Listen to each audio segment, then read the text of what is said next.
Bonsoir à tous. Bienvenue au premier Conseil des commissaires à Louis-Joseph Papineau du nouveau Conseil des commissaires 2014 à 2018 normalement.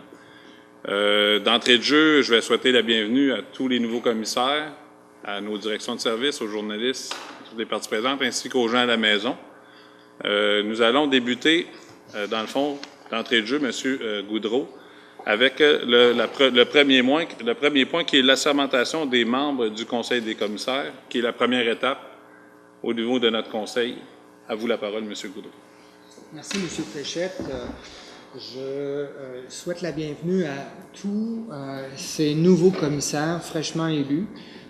Je les remercie de s'être engagés à travers tout un processus électoral, bien sûr, mais je leur dis merci au nom de tous les employés de la commission scolaire, tous les élèves qui vont profiter de cet ancrage dans notre territoire, dans la réalité de notre milieu. On sait qu'un conseil des commissaires, eh bien, c'est une instance politique qui a pour but d'adapter entre Québec et les grandes orientations ministérielles et le territoire de notre région, de notre commission scolaire, d'adapter les réalités. Et dans ce sens-là, je les remercie de s'être engagés comme citoyens là, dans cette cause qu'est l'éducation et la réussite de nos élèves. Maintenant, pour l'assermentation officielle, puisqu'il s'agit d'un engagement solennel, eh bien, j'inviterai à tour de rôle chacun des commissaires à venir ici à l'avant avec moi afin de lire cet engagement que j'ai ici par écrit et de procéder à la signature de ces lettres d'assermentation. Donc, M. Fréchette, je commence avec vous et je vous inviterai donc à lire simplement ce passage. Je, Jocelyn Fréchette, ayant été dûment nommé président du Conseil des commissaires, affirme solennellement que je remplirai fidèlement les devoirs de ma charge au meilleur de mon jugement et de ma capacité. Je vous invite à signer juste ici.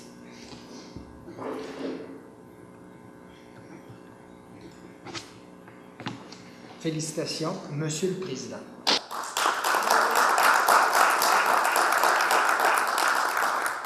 J'invite maintenant M.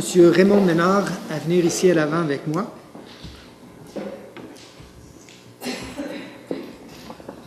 Je vous invite à lire ce passage-là juste ici. Alors, bonsoir. Alors, je, Raymond Ménard, ayant été dûment nommé commissaire de la circonscription numéro 2, affirme solennellement que je remplirai fidèlement les devoirs de ma charge au meilleur de mon engagement et de ma capacité.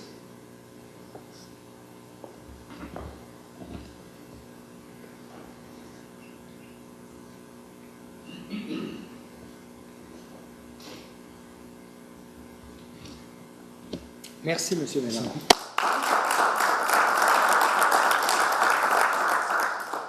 J'invite M. Danny Ouellet à venir ici, me rejoindre.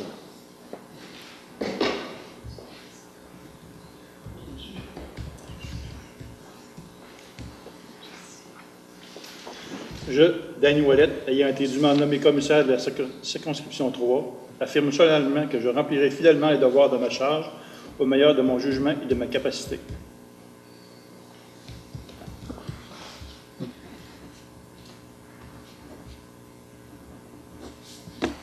Félicitations, M. Ouellet.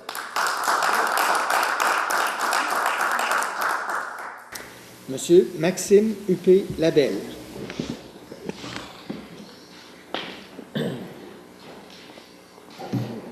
Je, Maxime Huppé-Labelle, ayant été dûment nommé commissaire de la circonscription 4, affirme solennellement que je remplirai fidèlement les devoirs de ma charge au meilleur de mon jugement et de ma capacité.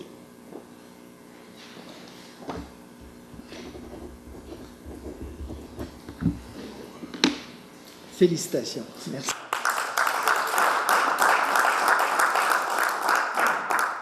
Madame Annick Morin.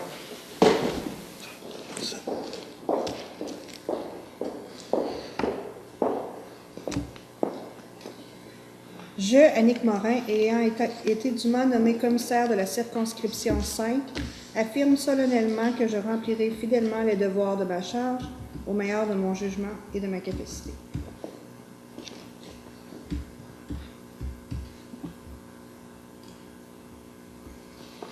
Félicitations. Merci. Madame Cécile Gauthier.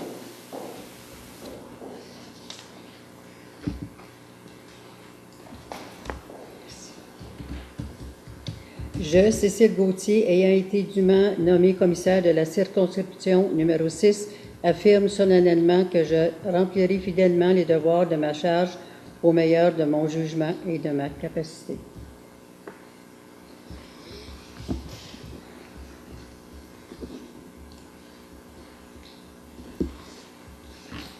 Merci.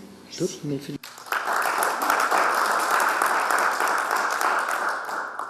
Monsieur Richard Durocher.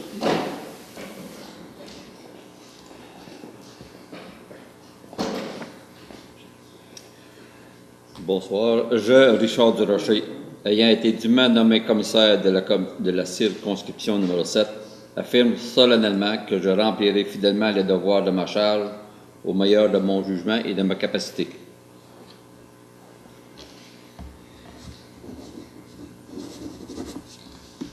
Toutes mes félicitations. Monsieur Michel Parenteau. Je, Michel Parenteau, ayant été dûment nommé commissaire de la circonscription 8, affirme solennellement que je remplirai fidèlement les devoirs de ma charge au meilleur de mon jugement et de ma capacité. Toutes mes félicitations.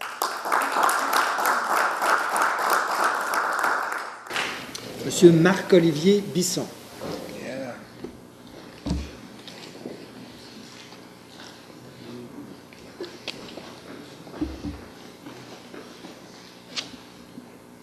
Je, Marc-Olivier Bisson, ayant été dûment nommé commissaire de la circonscription 9, affirme solennellement que je remplirai fidèlement les devoirs de ma charge au meilleur de mon jugement et de ma capacité.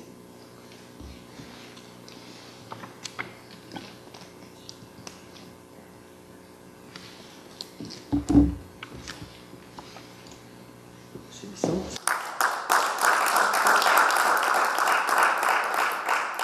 Monsieur Éric Antoine.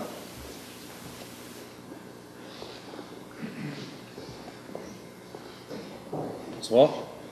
Je, Éric Antoine, ayant été dûment nommé commissaire de la circonscription 10, affirme solennellement que je remplirai fidèlement les devoirs de ma charge au meilleur de mon jugement et de ma capacité.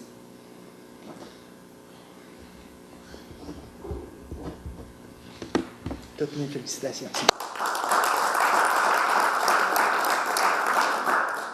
Madame Anne-Marie Arcan.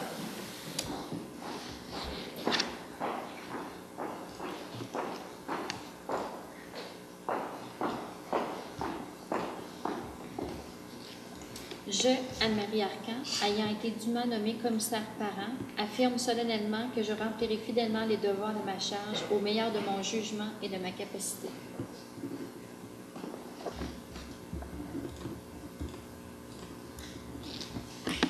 Merci à vous. Monsieur Daniel Cook.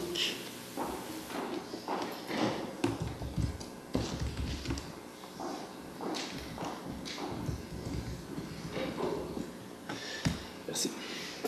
Je, Daniel Cook, ayant été dûment nommé commissaire parent, affirme solennellement que je remplirai fidèlement les devoirs de ma charge au meilleur de mon jugement et de ma capacité.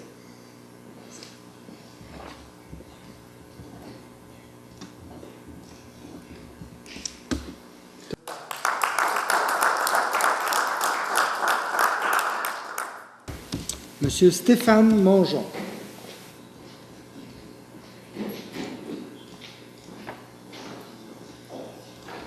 Bonjour.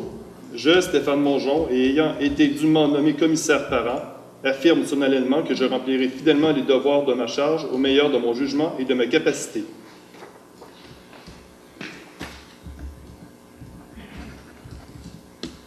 Félicitations, monsieur.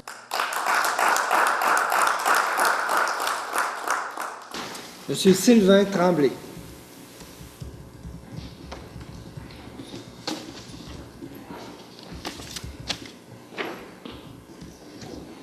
Bonsoir. Je, Sylvain Tremblay, ayant été dûment nommé commissaire parent, affirme solennellement que je remplirai fidèlement les devoirs de ma charge au meilleur de mon jugement et de ma capacité.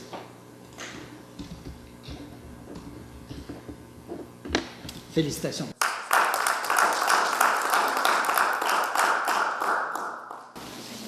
Je vous remercie tous et en fin de soirée, je vous remettrai le logo de notre commission scolaire, la PIN, afin que vous puissiez porter nos couleurs partout lors de vos représentations. Merci. Merci, M. Goudreau. Donc, je reviendrai à l'ordre du jour avec la parole au président de la CSCV, donc moi-même en tenant la séance. J'aimerais, d'entrée de jeu, remercier tous les anciens commissaires pour les loyaux services au niveau de la commission scolaire au cours des dernières années. Quelques-uns ont quitté, dans le fond, pour la retraite et je leur souhaite bon succès dans l'ensemble de leurs projets. Je remercierai tout particulièrement M. Léger pour son engagement à la CSCV en tant que vice-président et président au cours des dernières années. Je vous dis merci, puis je vous souhaite, dans le fond, à vous également, de parcourir, dans le fond, l'ensemble de vos futurs projets de la meilleure façon possible.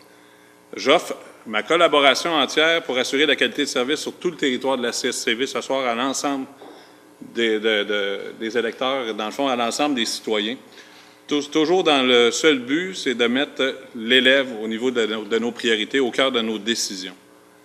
Je souhaite la bienvenue à tous les nouveaux du Conseil des commissaires et je vous invite à prendre connaissance de qui sont vos représentants parce que les territoires, dans le fond, ont été remodifiés avec les dernières élections. Dans le fond, de prendre connaissance qui est votre commissaire sur le site web de la commission scolaire et ainsi que vos commissaires parents qui siègent avec nous tout particulièrement. Ce soir, nous allons communiquer deux informations via des communiqués de presse. En premier lieu, il va y avoir l'augmentation du taux de diplomation et la baisse au niveau de nos taux de décrochage, qui sont d'excellentes nouvelles. Je prendrai le soin, dans le fond, de répondre à l'ensemble des questions après la séance tenante. Et il y aura un autre communiqué de presse sur les états financiers 2013-2014 de notre CSCV. D'ailleurs, nous avons un point à l'ordre du jour sur cet élément-là. Pour le point 3, nous allons, dans le fond, passer au niveau de la parole au public. Je crois qu'on n'a pas personne ce soir au niveau de la parole au public, donc nous allons poursuivre avec le point 5, qui est l'adoption de l'ordre du jour. C'est une résolution usuelle, ce que je vais demander. Point 4, excusez. Parole au commissaire, désolé. On va passer au point 4, c'est de bonne aloi. Je vais céder la parole, excusez-moi. Je vais céder la parole, dans le fond, au commissaire qui voudrait s'exprimer, soit dans votre main, M. Parenteau va prendre les droits de parole. Est-ce que j'ai des... Oui. M. Durocher. Bonsoir à tout le monde, tous les gens de ma circonscription numéro 7 où j'ai été élu sans opposition. Merci beaucoup de votre confiance. Je peux vous dire qu'on est dans l'état de disponibilité. S'il y avait quelque chose que vous voulez me parler, il n'y a pas de problème.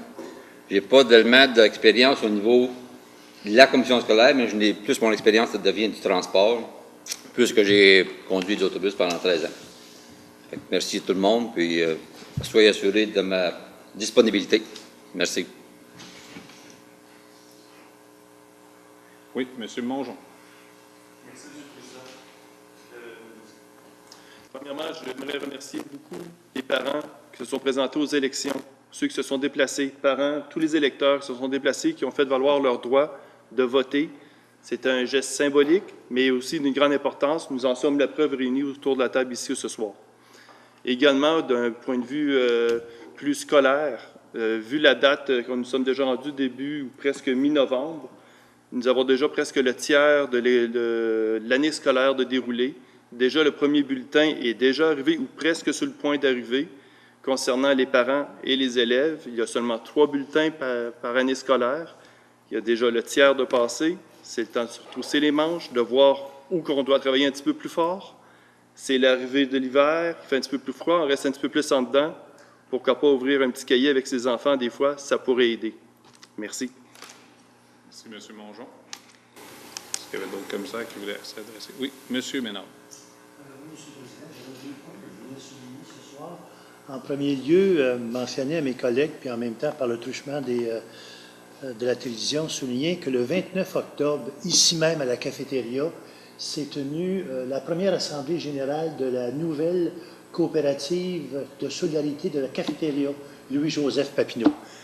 J'ai déjà eu l'occasion un petit peu d'exprimer, puis je ne vais pas revenir trop là-dessus, mes inquiétudes, mes préoccupations comme élu concernant toute la question de la desserte de la cafétéria ici, compte tenu de la compétition assez féroce qu'il y a devant l'école LJP.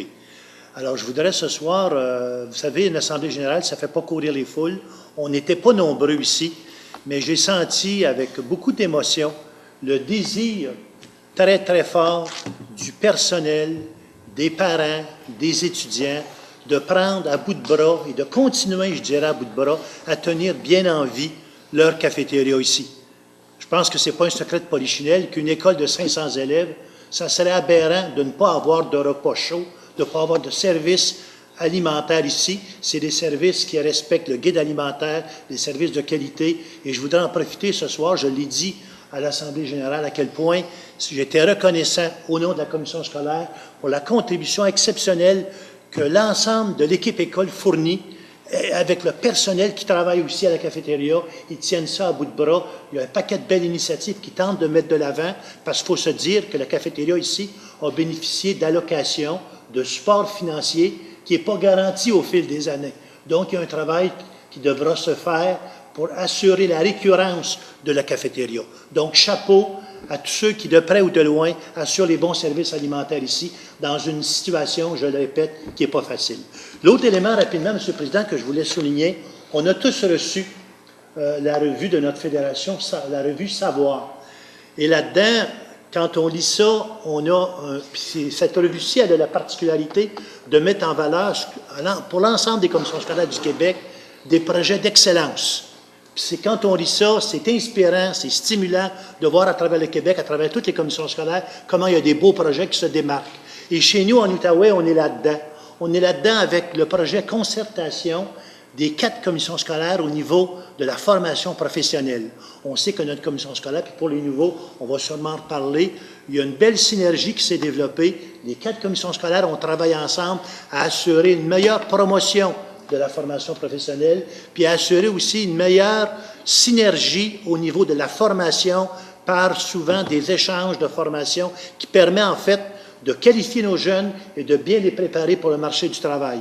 Alors ce soir, je voudrais profiter justement du fait qu'on est dans la revue Savoir pour féliciter, remercier tous ceux qui, de près ou de loin, font en sorte que notre concertation régionale donne les résultats fort probants qu'on connaît. Chapeau, chapeau pour la formation professionnelle, puis chapeau aussi pour la persévérance scolaire qui découle carrément de ce beau projet de concertation-là, parce que notre FP est toujours en croissance, donc bravo. Merci, M. Ménard. M. Tremblay. Je vais juste mentionner brièvement une petite nouveauté sur le site web de la CSCV cette année. On a, suite à une recommandation du comité de parents l'année passée, on a ajouté un onglet implication parentale sur le site web pour tout réunir, toutes les ressources, justement pour parler des différentes implications que les parents peuvent avoir au niveau de la commission scolaire. On parle bien sûr du comité de parents, on parle des conseils d'établissement et du comité EHDAA. C'est un site, c'est un onglet qui est en construction, il y a déjà des documents et puis il va y en avoir d'autres durant l'année. Donc, j'invite tous les parents de la commission scolaire à aller consulter cet onglet-là sur le site de la CSCV. Et puis, vous allez sûrement trouver des choses intéressantes. Donc, voilà. Merci. Merci, M. Tremblay. Mme Gauthier. Je suis le directeur de ma circonscription numéro 6. Je serai disponible comme je l'ai toujours été. Alors, vous savez sûrement où me rejoindre, mais quand même, le numéro de téléphone sera disponible. Alors, un gros merci. Merci, Mme Gauthier. M. Parenteau. Même chose pour moi. J'avais l'intention de m'adresser aux électeurs de ma circonscription. Merci beaucoup de leur appui le 2 novembre dernier. Au niveau des activités de ma circonscription, j'ai déjà envoyé un courriel dans chacune des directions d'école. J'avais l'intention, comme je l'ai annoncé, d'être présent aux activités des écoles. Donc, tous les conseils d'établissement de la circonscription ont été avertis que lorsque je serai disponible, je serai présent, entre autres, dans les conseils d'établissement et dans les activités de l'école. et déjà participé hier soir à une première activité à l'école secondaire Midas-Gamelin. Il y avait un match d'improvisation contre une équipe de l'école secondaire Nicolas Gatineau. J'ai assisté à cette activité-là et je vais suivre les activités dans mes écoles de mon secteur le plus attentivement possible et être présent dans mon milieu au cours de mon mandat. Merci, M. Parenteau. Ayant fait le tour au niveau de la parole au commissaire, nous sommes rendus maintenant au point 5, qui est l'adoption de l'ordre du jour. Donc, ça me prendrait un proposeur ou une proposeur pour l'adoption de l'ordre du jour. Mme Morin. Parfait. Adoption du procès-verbal de la séance ordinaire du 17 septembre 2014. Mme Gauthier propose. Excellent. Suivi du procès-verbal de la séance ordinaire du 17 septembre 2014. Proposeur. M. Tremblay. OK. Pour le point 8, rapport des groupes de travail. La formation des groupes de travail se feront sous peu, mais quand même, on a eu une rencontre au niveau du comité de parents. Je céderai immédiatement la parole à M. Tremblay pour nous informer. Merci, M. le Président. Oui, effectivement, le 9 octobre dernier, on a eu la première rencontre du comité de parents pour l'année. Outre les nominations des commissaires parents, donc je vous ferai grâce parce que vous les avez déjà rencontrés, on a aussi nommé les officiers du comité de parents, c'est-à-dire la secrétaire, Mme Anne-Marie Arcan, de l'école Saint-Michel à Buckingham. On est très heureux de la revoir comme secrétaire, elle fait un rôle extraordinaire. Mme Chantal Tanguay comme trésorière. Mme Chantal Tanguay représente l'école Sainte-Famille.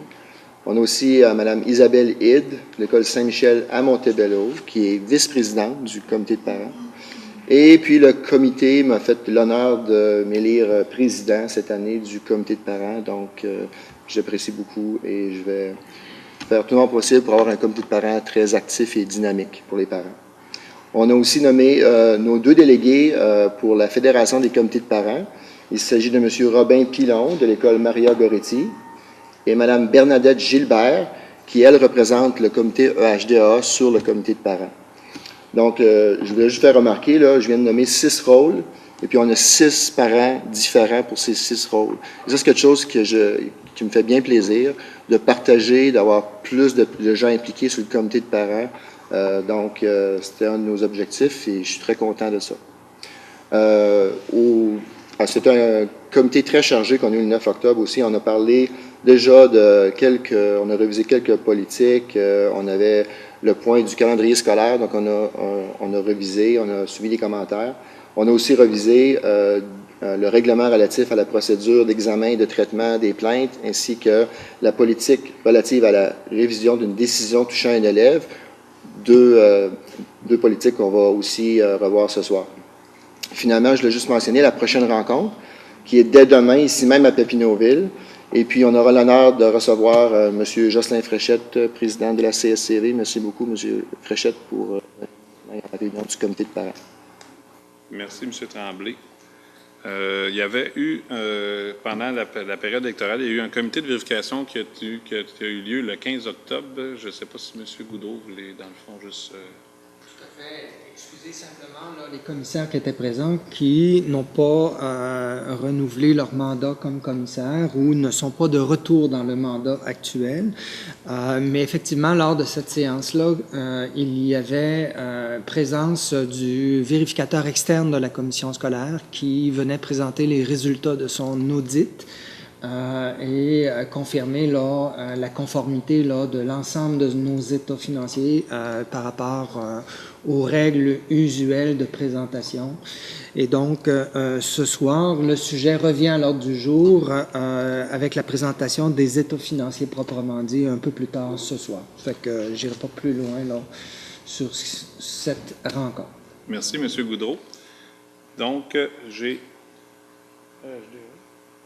Monsieur Mongeon, s'il vous plaît. Merci, M. le Président. Bonjour, je me nomme encore Stéphane Mongeon. Cette fois-ci, je suis à titre de commissaire parent pour le comité EHDA. C'est un nouveau poste qui est créé, qui peut siéger au sein de la table des commissaires avec vous.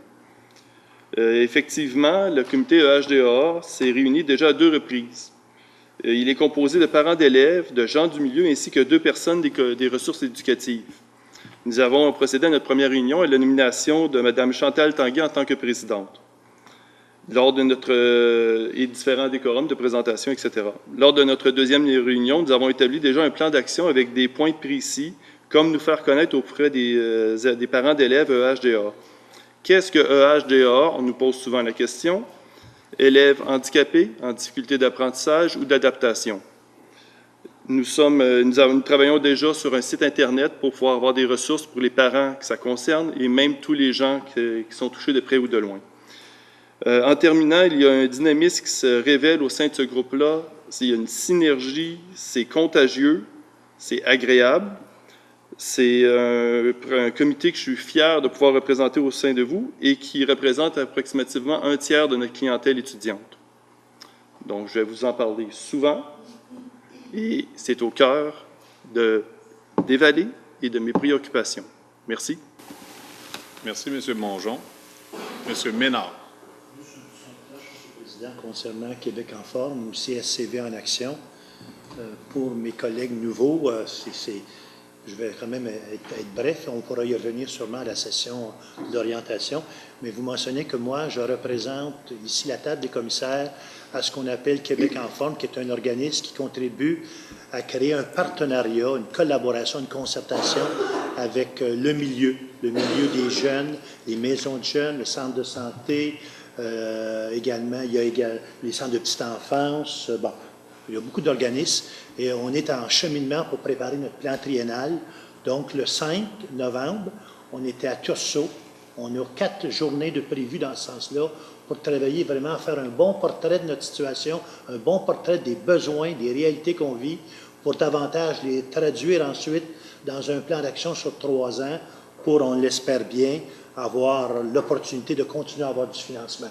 On sait qu'on vit dans une période un petit peu d'incertitude, donc on essaie d'avoir un plan d'action qui se veut très rigoureux, très solide, très bien documenté pour démontrer aux instances, parce que le ministère est impliqué, puis également la Fondation Lucie et André Chagnon, qui collaborent de près à faire en sorte que dans tout le milieu de notre commission scolaire, on puisse mettre de l'avant des projets qui font en sorte que la vie de nos jeunes est bonifiée par différentes initiatives.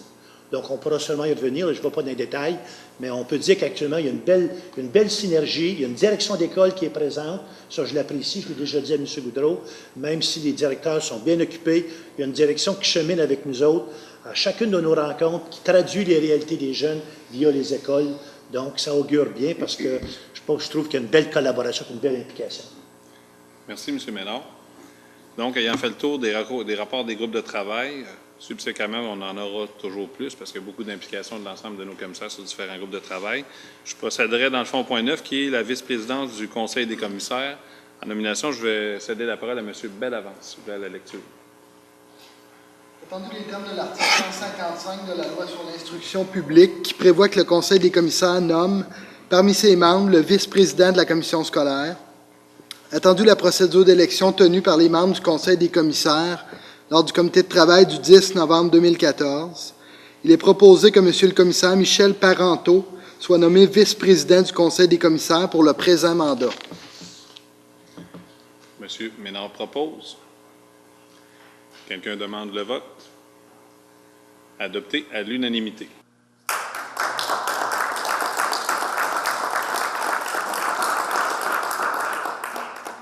Nous voici rendus au point 11, qui sont les états financiers pour l'année 2013-2014 pour l'approbation. D'entrée de jeu, j'aimerais juste mentionner qu'on avait demandé, dans le fond, de recevoir nos états financiers pour pouvoir se positionner au niveau des engagements sur le plan de redressement et autres. Et à la lueur des informations qui seront communiquées, tout son sens et sa teneur en viendra vous en faire l'exposé. J'inviterai d'entrée de jeu à Mme Nathalie Charette à nous faire la présentation au niveau des états financiers. Madame Charette, à vous la parole. Donc, bonsoir tout le monde. C'est un rendez-vous annuel.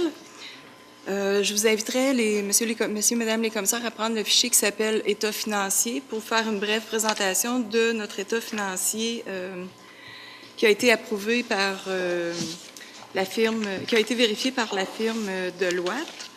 Ils ne sont pas présents ici ce soir, mais on a eu une longue présentation avec eux lundi dernier pour faire le tour. Je peux tout de même vous rappeler que l'opinion est favorable concernant nos états financiers, donc il n'y a aucune réserve. Le travail a été fait de façon diligente et conforme aux normes comptables canadiennes pour le secteur public.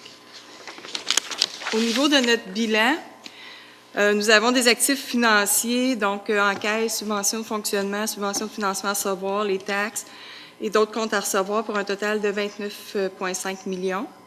Nous avons aussi des actifs non financiers, donc particulièrement nos immobilisations, terrains et bâtisses, pour un total de près de 55 millions, ce qui nous donne un total d'actifs de 84,5 millions. Et nous avons des passifs, emprunts court terme, nos comptes à payer, et emprunts à long terme aussi, ce qu'on appelle le service de la dette avec le ministère, pour un total de 81,5 millions. Ceci nous amène à un surplus accumulé de 2,9 millions pour l'année au 30 juin 2014. Au niveau des états, de l'état des résultats, nous avons eu des revenus cette année de 76,5 millions, dont 55,8 millions en revenus de fonctionnement du MERS et 12,2 millions de revenus de taxes scolaires. Au niveau de nos dépenses, les activités d'enseignement et de formation occupent une grande part de nos dépenses pour 33,8 millions. Activités de soutien à l'enseignement, 15,8 millions.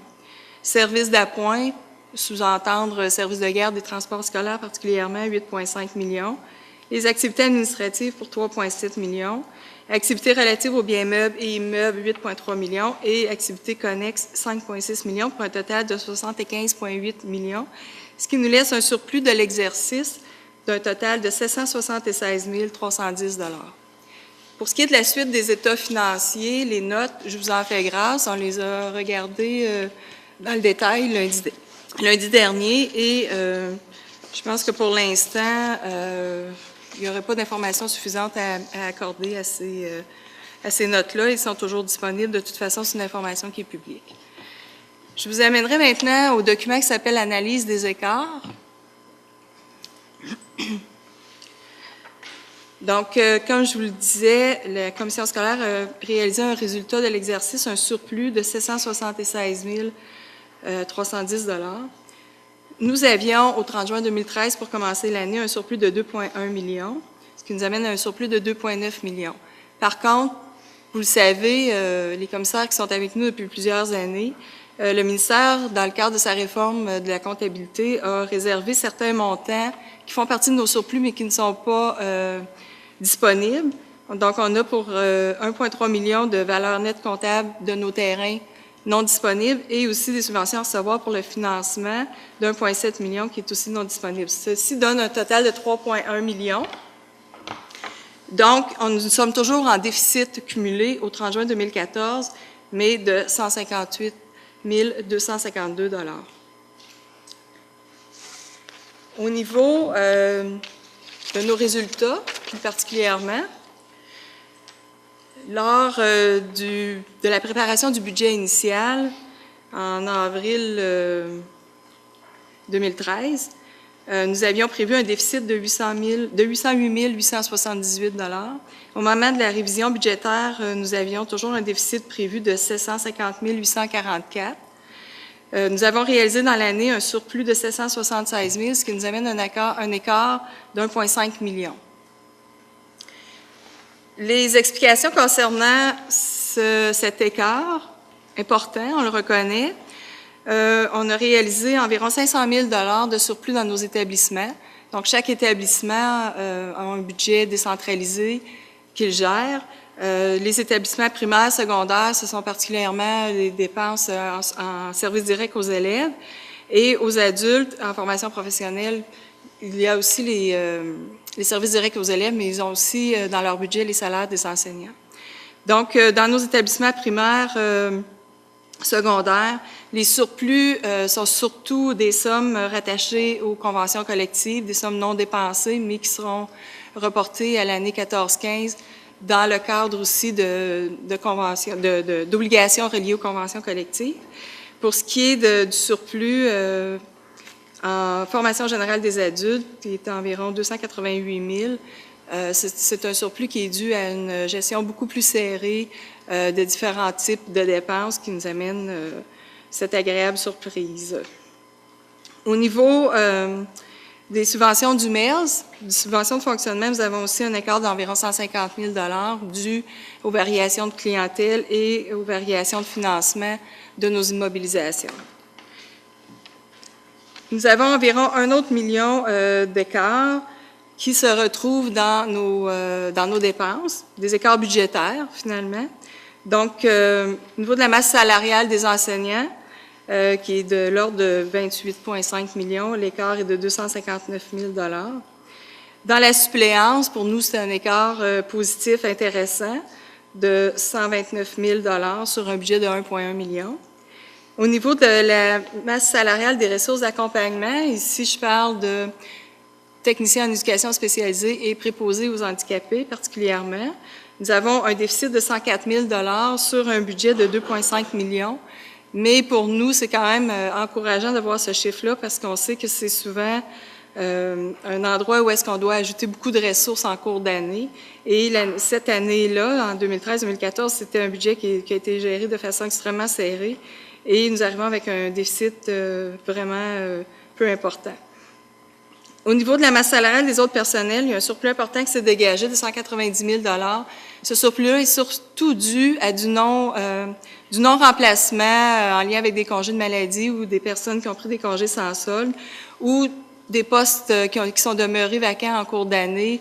On a retardé l'embauche ou on n'a tout simplement pas embauché pour générer un peu de disponibilité dans nos budgets. En consommation énergétique, l'année était difficile, a été froide.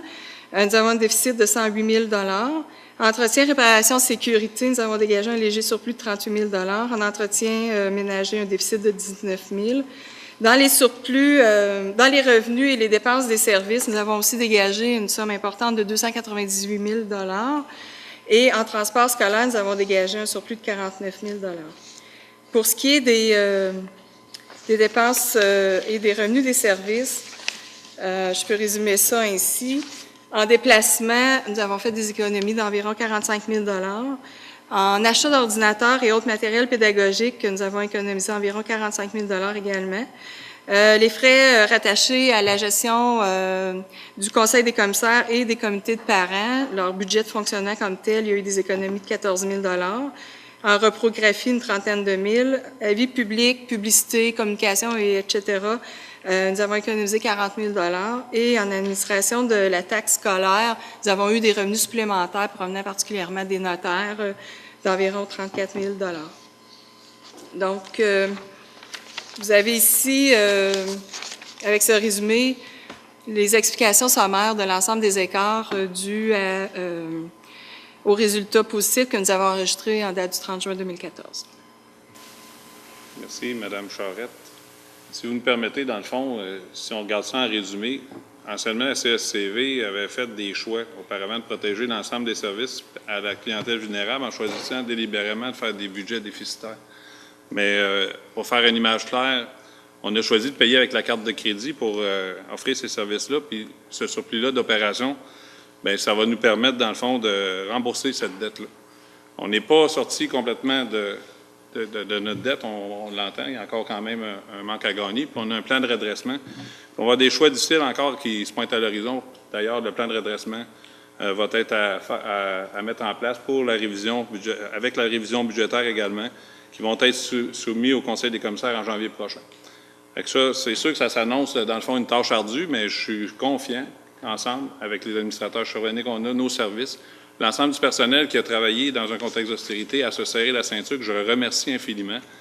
Je crois bien que la CSCV, dorénavant, bien, il va falloir qu'elle vive en fonction de ses moyens, compte tenu du climat d'austérité que je vous mentionnais. Il est important de rester vigilant et rigoureux dans l'ensemble de nos pratiques, comme on l'a fait dans la dernière année, pour ne pas nous retrouver dans une situation problématique. Donc, ce que j'invite, c'est, dans le fond, à assurer, dans le fond, une saine gestion pour revenir le plus tôt possible au niveau de l'équilibre budgétaire, puis, idéalement, de se dégager des sommes pour pouvoir permettre de donner des services de qualité à l'ensemble de notre clientèle sur le territoire. Donc, merci beaucoup. Monsieur Goudreau, si vous voulez rajouter quelque chose au niveau administratif. Vous avez bien résumé la situation, mais au cours de la dernière année, on a travaillé tous les gestionnaires sur un plan de redressement. Et le message a couru partout dans l'organisation. Il nous fallait réduire les dépenses de toutes sortes, reporter des perfectionnements, réduire les déplacements, etc.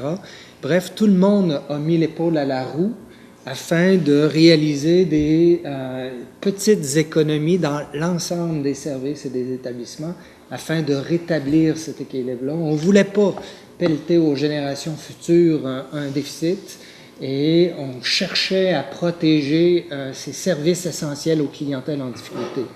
Donc, vous l'avez évoqué en début de soirée, nos taux de réussite et de diplomation de nos élèves se sont améliorés de façon importante grâce aux choix stratégiques qu'on a faits. Somme toute, on ne peut pas toujours compter sur le bas de laine qu'on avait, qui est maintenant rendu non pas un surplus cumulé, mais un déficit cumulé de 158 000. Et grâce aux économies de la dernière année, comme vous l'avez dit, on a remboursé la majeure partie de notre dette sur la carte de crédit. Et on souhaite arriver à faire une planification de nos dépenses régulières qui tiennent compte effectivement là, des revenus réguliers que nous aurons. Ça va. Est-ce qu'il y avait d'autres questions, commentaires? Monsieur Danny Ouellet.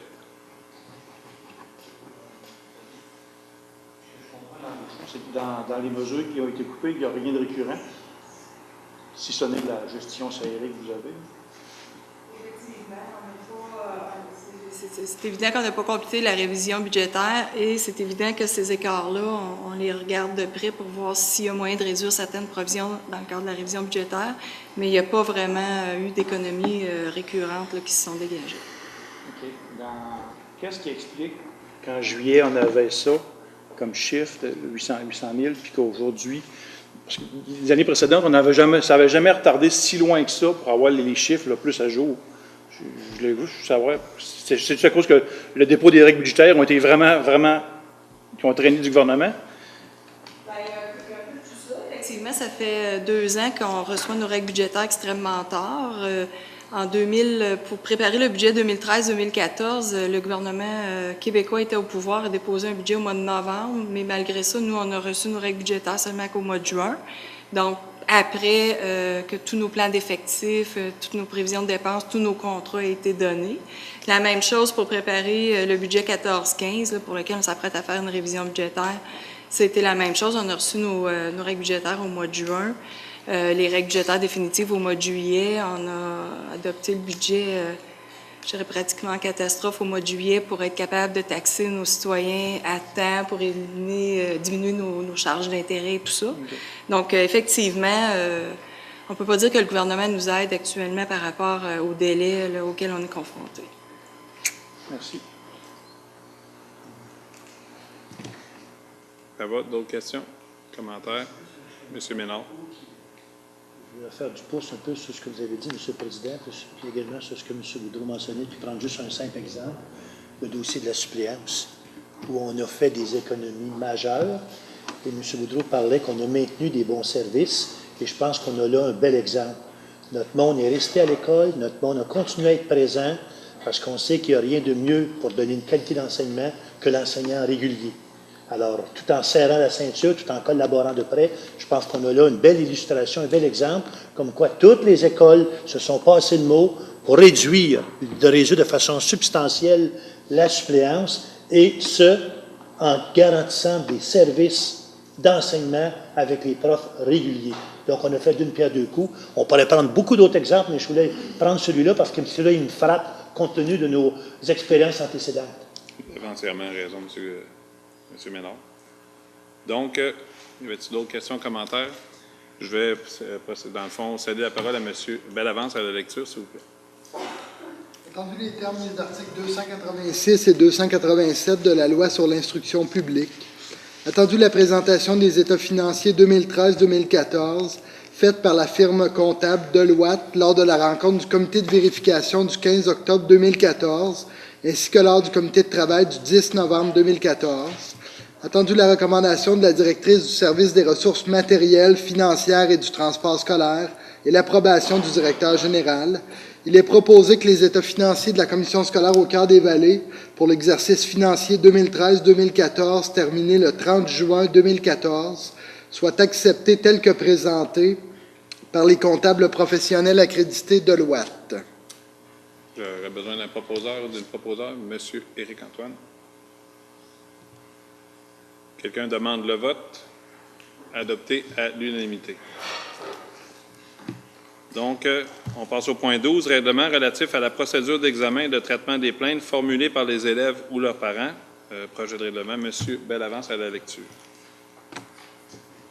Attendu qu'en vertu des dispositions de l'article 220.2 de la Loi sur l'instruction publique, la commission scolaire doit établir par règlement une procédure d'examen des plaintes formulées par les élèves ou leurs parents, attendu les termes de l'article 392 de la Loi sur l'instruction publique, attendu les consultations effectuées auprès des conseils d'établissement des écoles et des centres, ainsi qu'auprès du comité de parents de la CSCV, attendu l'apparition d'un avis public le mercredi 8 octobre 2014 dans les hebdos régionaux La Petite Nation et Le Bulletin, attendu les discussions des membres du Conseil des commissaires lors du comité de travail du 10 novembre 2014, attendu la recommandation du secrétaire général et l'approbation du directeur général, il est proposé que le règlement relatif à la procédure d'examen et de traitement des plaintes formulées par les élèves ou leurs parents soit adopté tel que déposé, le tout en conformité avec les termes de l'article 394 de la Loi sur l'instruction publique.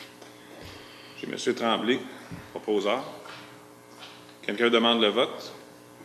Adopté à l'unanimité. Point 13, politique relative à la révision d'une décision touchant un élève. Adoption. Projet politique, M. Bellavance, s'il vous plaît, à la lecture. Attendu les termes de la résolution 32-2014-2015 ayant pour titre Règlement relatif à la procédure d'examen et de traitement des plaintes formulées par les élèves ou leurs parents, adoption.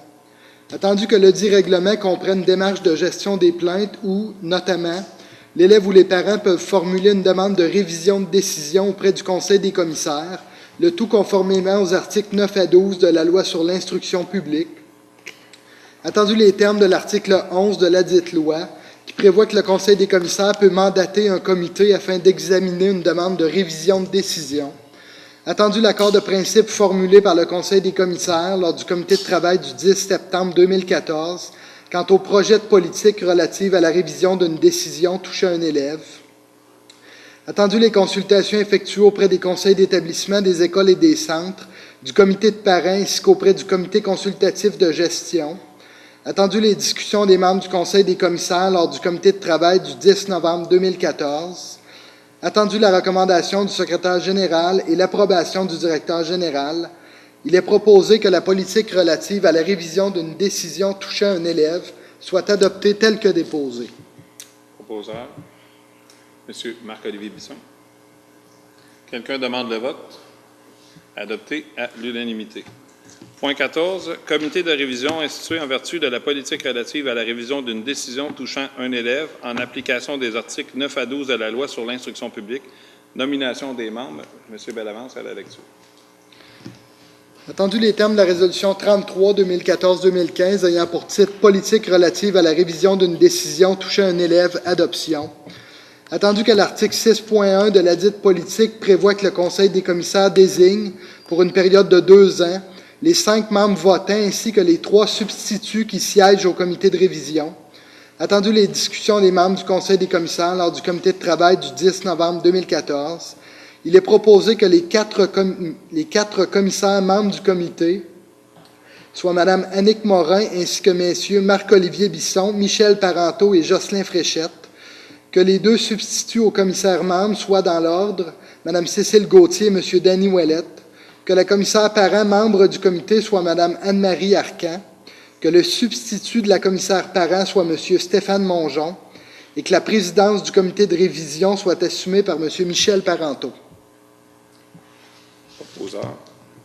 Question, commentaire, oui. Dans l'ordre. Je ne comprends pas le dans l'ordre. Dans l'ordre, c'est dans le sens où s'il n'y aura pas un membre, il faut appeler un substitut en priorité sur l'ordre. OK. Mais c'est vrai que ça n'a pas été précisé comme ça je vous l'accorde. Y petite explication aussi au niveau de la formation de ce comité-là, juste pour peut-être donner un détail important, c'est que anciennement, on faisait dans le fond le traitement des plaintes en table des commissaires, puis pour donner une facilité au niveau de nos parents, pour que ça soit un comité un comité restreint, dans le fond, pour permettre d'avoir un meilleur échange avec un petit peu moins de gens qui est quand même, je vous dirais, quand même pour certaines personnes intimidant. Alors, pour permettre, dans le fond, de meilleurs échanges avec un comité restreint, c'est la décision qui a été prise dans ce sens-là. Puis ça me fait plaisir avec l'ensemble des commissaires et des commissaires parents de siéger ce comité-là pour assurer, dans le fond, une meilleure convivialité sur l'ensemble de traitement de nos plaintes pour le meilleur intérêt de nos plaignants. Donc, oui. Juste une précision, dans le dernier attendu, quand on mentionne lors du comité de travail du 10 novembre, ce ne serait pas mieux de mettre des comités du 10 novembre et 12 novembre parce qu'il y a eu quand même des discussions puis il y a eu des amendements à apporter à la résolution ce soir. Très bien. Donc, avec l'amendement proposé, M. Ménard propose. Est-ce que quelqu'un demande le vote? Donc, c'est adopté à l'unanimité. Point 15, formation du comité exécutif pour l'année scolaire 2014-2015, nomination à la lecture, M. Bellavance.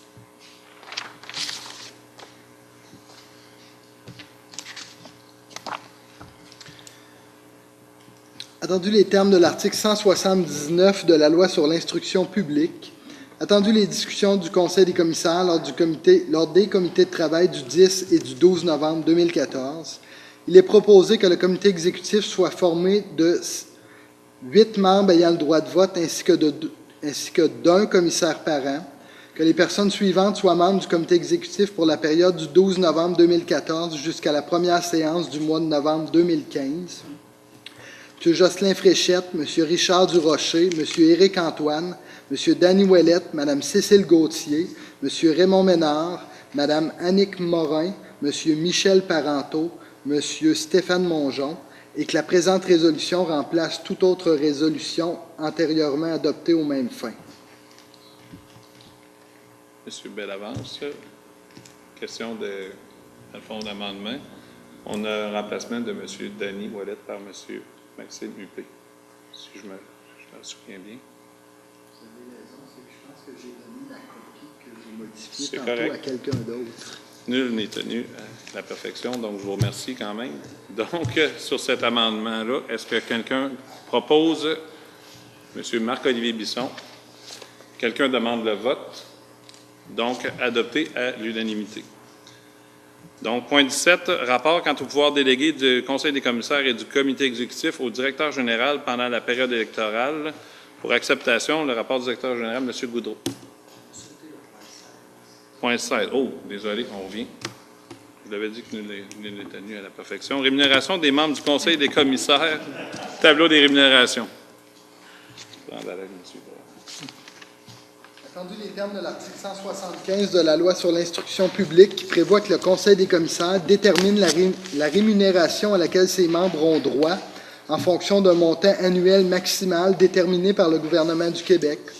Attendu les discussions des membres du Conseil des commissaires lors du comité de travail du 10 novembre 2014 quant au scénario de rémunération. Attendu que ce Conseil des commissaires a choisi un modèle de rémunération hybride qui inclut une rémunération annuelle régulière ainsi qu'une rémunération en fonction de la présence effective de ses membres.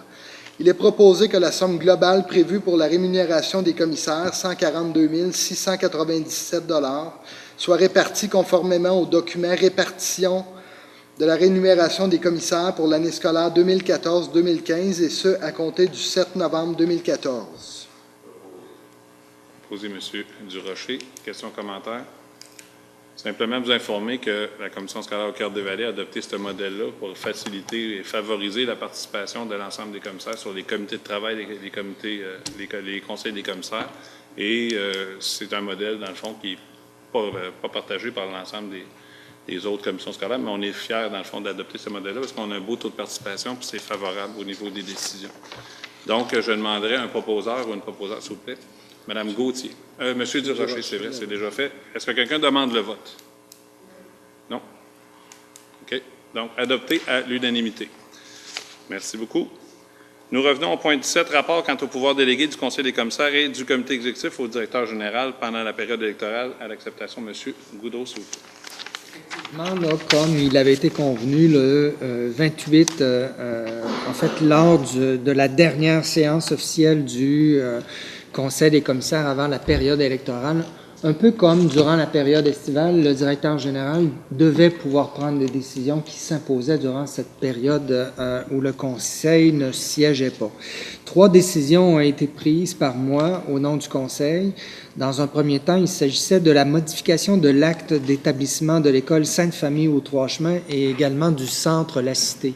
Si vous vous souvenez bien, suite à une consultation des conseils d'établissement sur la réorganisation des services EHDA, il avait été convenu de maintenir à l'école Sainte-Famille aux Trois-Chemins un groupe d'élèves qui était pris en charge par l'éducation des adultes. On a appelé ce groupe-là PREDEP adultes et le fait d'y laisser un groupe pris en charge par l'éducation des adultes nous obligeait à modifier l'acte d'établissement de l'école Sainte-Famille afin qu'on puisse préciser la présence de cette clientèle adulte et en contrepartie, du côté du centre La Cité, préciser qu'un des points de service devenait maintenant l'école Sainte-Famille aux Trois-Chemins. Donc, il s'agissait pour les registres du ministère de l'Éducation d'une simple formalité administrative qui se voulait la traduction de la volonté du milieu.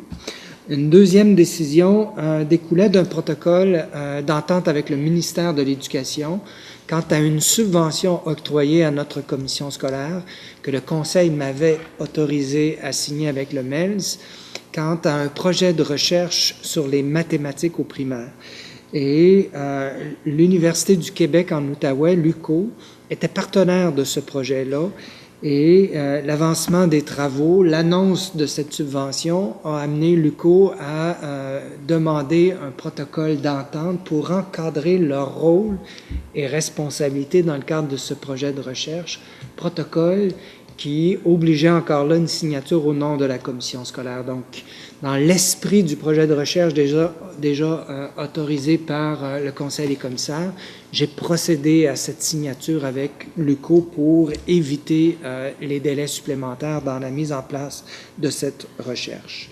Et finalement, dernière décision, quant à l'octroi d'une sécurité d'emploi ou de ce qu'on appelle communément une permanence à un employé cadre afin de stabiliser un service essentiel auprès de la clientèle EHDA. Donc, un cadre de nos services éducatifs que nous voulions attacher à notre commission scolaire pour les prochaines années, un poste clé qui, au cours des 3 dernières années, avait souffert d'une instabilité, de départs répétés et les défis de l'heure en EHDA dans notre commission scolaire nous oblige à effectivement consolider ce service-là. Donc, c'est les décisions que j'ai prises, Monsieur le Président. Merci, M. Goudreau. À la lecture, M. Bellavance. Question? Non. À la lecture, M. Bellavance.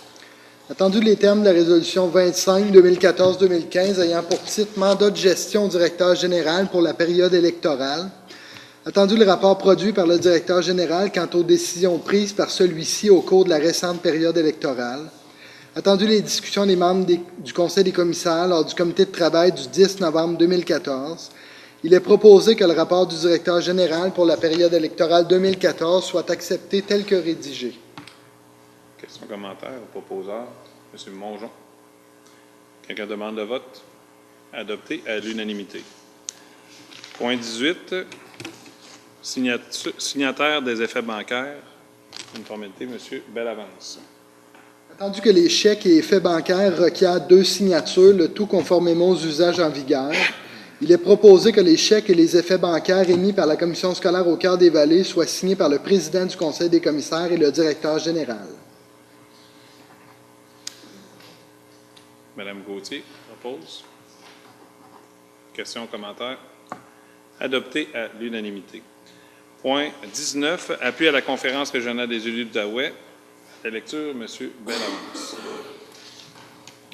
Attendu les récentes annonces du gouvernement du Québec, dont plusieurs laissent entrevoir une centralisation des pouvoirs au détriment des régions, Attendu l'intention du gouvernement du Québec de procéder à des modifications quant au rôle et fonctions des conférences régionales des élus du Québec.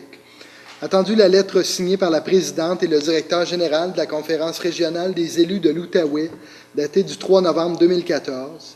Attendu que la commission scolaire au Cœur des Vallées considère que la décentralisation en faveur des régions est d'une importance capitale afin de s'adapter aux besoins particuliers de chaque milieu. Il est proposé que la commission scolaire au Cœur des Vallées appuie le maintien d'une instance de concertation et de développement régional pour l'Outaouais. Je vais proposer la résolution. Questions, commentaires? Oui. Donc? Commentaires, oui, s'il vous plaît. Bien, moi, je trouve que suite à nos discussions qu'on a eues lundi au comité de travail, je trouve que notre secrétaire général a su bien ramasser ça. Moi, le projet de résolution qui est déposé là me satisfait amplement parce que j'ai toujours la préoccupation, l'inquiétude que nos milieux ruraux, on sait que la CREO les CREA à travers le Québec sont très sensibles à soutenir la ruralité, à soutenir les milieux ruraux et face un peu à tout ce qui se passe actuellement, face un peu à tout le bouleversement, disons le mot, dans les structures.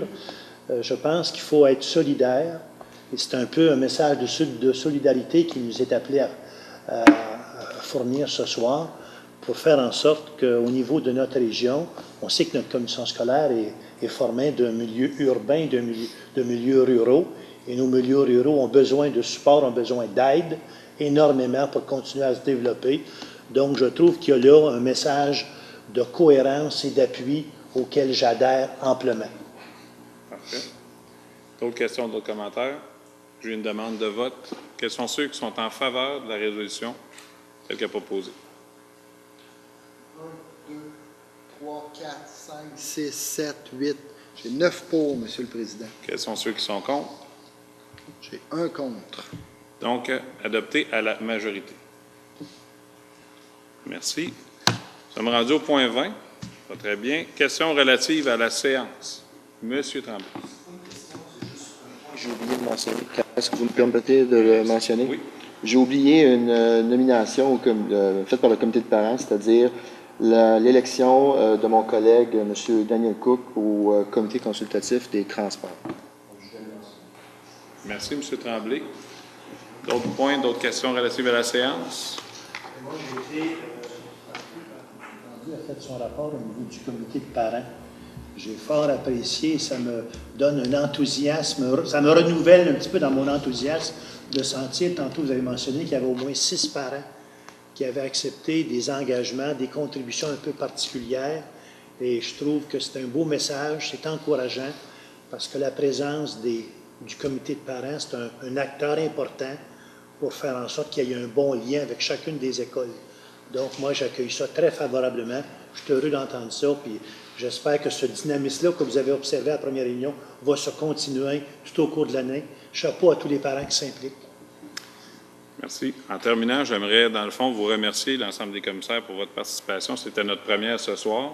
La diminution du nombre n'est pas significative. On a quand même une excellente table et je suis confiant qu'ensemble, en travaillant en étroite collaboration, nous allons réussir à travailler de façon harmonieuse et puis qu'on va réussir à prendre les meilleures décisions dans le meilleur intérêt de nos élèves. Fait que merci beaucoup. Bonne soirée à tous. Proposeur pour la levée de la séance, M. Parenteau. Merci. Bonne soirée.